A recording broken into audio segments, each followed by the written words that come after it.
What is up, guys? This is GrayWorm, and today we're going to be doing a different video, and it will be a more technical video than what I normally do. With Zone 5 quickly approaching 3371, I am in a position where we are going to be swarming not only the pass, but also flags and structures. This video is going to be strictly on how to most effectively swarm flags and structures as possible. This video's main goal is to showcase different commanders and different marches so that you can take as little deads while dishing out as much damage as possible so that you could benefit the kingdom and you could sustain fighting for an entire KVK while swarming. Now, it is important to identify two individuals that helped me with this list: Davor from 606 and Snipe from 2906. So let's get into this video.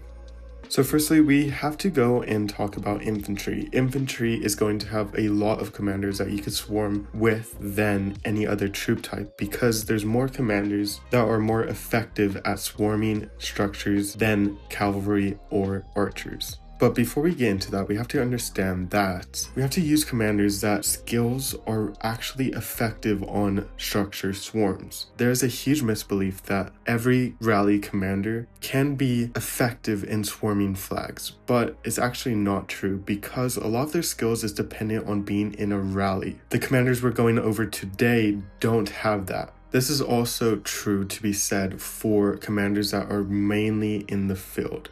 Now, to give some examples of this, firstly, we have Scipio Aemilianus. Scipio Aemilianus is actually very good at swarming, but his second skill actually makes him lose 30% infantry health. When you want to effectively swarm down a flag, you have to have every skill. 30% health is huge. Now, does this take away Scipio Aemilianus from being an effective swarmer on a flag or garrison? It's actually hard to debate that, but I would actually say that there is give and go. Scipio Aemilianus's active skill gives a huge damage bonus. Along with that, it actually has a debuff. His third and fourth skills are also effective on swarm. They're actually active and they're very, very good. So Scipio Aemilianus is a rally commander that can be used to rally, but also can be used to swarm. But you will lose 30% of his health, and that just showcases how a rally commander has rallying skills that are only effective while rallying.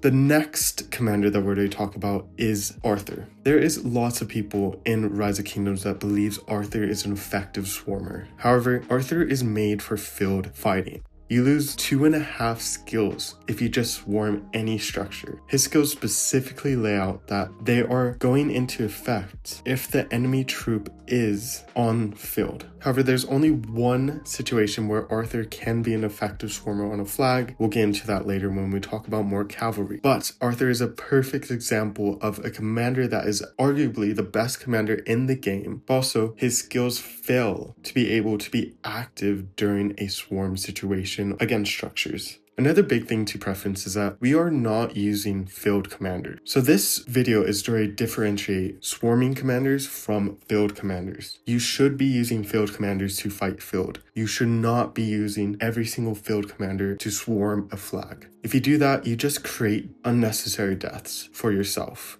And you might not be doing as much damage or as much debuffs as possible on a structure. So let's go off into some infantry marches that we could use to swarm. The first commander that we're going to be talking about is Luce. Luce is a very good commander to swarm. Now, he does lose a couple skills while you swarm a structure, but his damage actually outpaces it. And with certain commanders, you could actually get a very good result and do exactly what we want in swarming a structure. His two best commanders to pair him with would be William Wallace and Scipio Aemilianus. Of course, Luce will be secondary, so keep that in mind. The next commander we're going to talk about is William Wallace. And aside from the William Wallace and Luce pair, I will recommend Scipio Aemilianus with William Wallace as the secondary. Next will be Scipio Aemilianus, but apart from the Scipio Aemilianus, Luce, and William Wallace pairing, you could also use Tariq as a third option to swarm. Personally, I would rank Scipio Aemilianus with William Wallace and Tariq over Luce, something that looks like this. But you could also use Terik with Ragnar. Now, this is a very damage-dealing march. You're going to be dishing out damage. Ragnar and Terik will do amazing and will do exactly what you want. And you get to use your skill damage formation in this march. And lastly, the final march that we will recommend for infantry is Guan Yu with Scipio Africanus. Yes, we still value Guan in 2025. And the reason behind that is because of his silence in his active skill. Pair him with Scipio Africanus and you will do an amazing job while swarming the structure, and you will trade very well. These are the infantry pairings that I recommend. Next, we are going to go into cavalry marches to swarm structures. The first commander that we're going to look at is Belisarius Prime. This is a commander that its sole purpose is to swarm structures. And the reasoning is because of his high damage output, but also because of his expertise skill, which gives you additional damage if the structure is getting swarmed by multiple marches. And if you're swarming a structure, you have multiple marches on the structure, this expertise is going to go off and will be amazing. The commanders that you could use him with is Nevsky and Huvo. These two are the best commanders to use him with, as it will be Nevsky Belisarius or Huo Belisarius. The next commander that we could use is Attila with Subutai. Now, I won't necessarily recommend this march to everyone because Attila and Subutai is more of a rally pair. And that's because of their ability to have amazing counterattack while also putting in some damage. Now, as a march, you don't get any counterattack effectiveness if you're swarming a structure.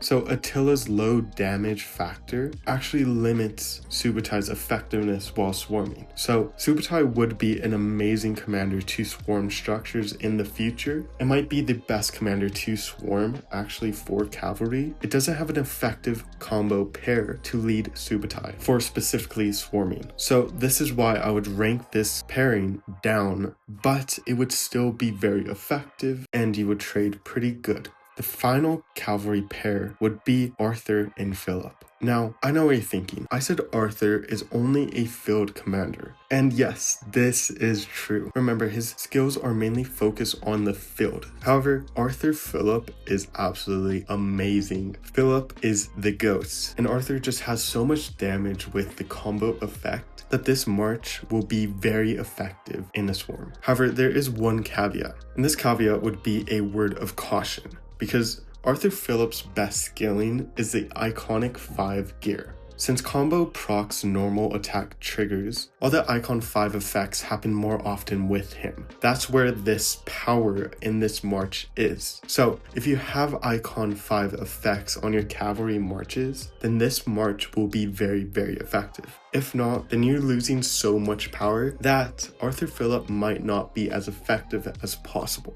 And lastly, we're going to go into archers, which really has 4 pairs that could be applicable for swarming. These 4 pairs will be focused around Zug Leon and Hermann Prime, along with Ash. Now, these pairings would be Zuge Hermann, but if you have these 2 commanders and you are going to be swarming, I would recommend Hermann primary with ZL. This can be the same with Hermann and Ash. Now, the reason behind that is because Hermann has the support tree. Support tree is very, very effective. Along with that, Hermann as primary will get the poison stacks faster, which is his main attraction for swarming. The main attraction with Hermann is again his support tree. This is even more so attractive when you are swarming a skilled damage commander in a garrison. This is because of loose formation and emergency protection, which mitigates the damage to incoming skill damage. Along with that, you have Burning Blood and Rejuvenate, which gives you even more rage, which is very, very needed to dish out even more damage towards the structure garrison.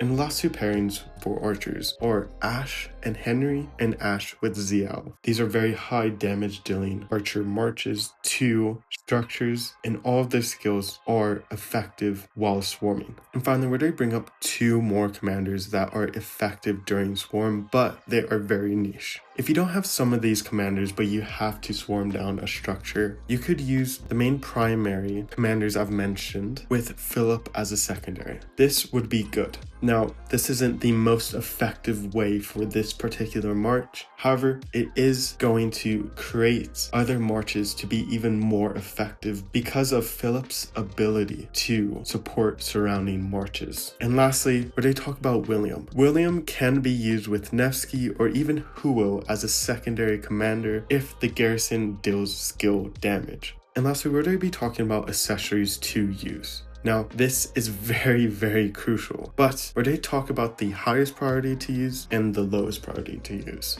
Highest priority, and it is going to be a shocker to many of you, would be daggers. If you have lots of daggers swarming the garrison, you're going to pop off the daggers' effect on decreasing the garrison's health percentage. This is going to make the garrison much weaker. The second priority is going to be horns. You want to get as much rage as possible, so you're going through the skills as fast as possible. Combine those together, then you are going to deal more damage towards the garrison. You will also be dealing more debuffs, and the garrison will pop faster. The third priority will be rings. Obviously, all damage is amazing, and there's not much to explain here. And then at the bottom of the priority will be drums, and just below that will be greatest glory. Drums do give you a little bit of rage when they are procced to surrounding marches. However, this isn't to make a huge difference during swarming. Along with that, greatest glory doesn't really do too much damage to make it effective over daggers, horns, and rings.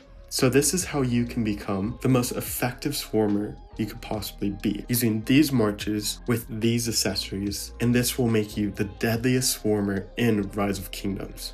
Thank you for watching, let me know what you think, and see you next time.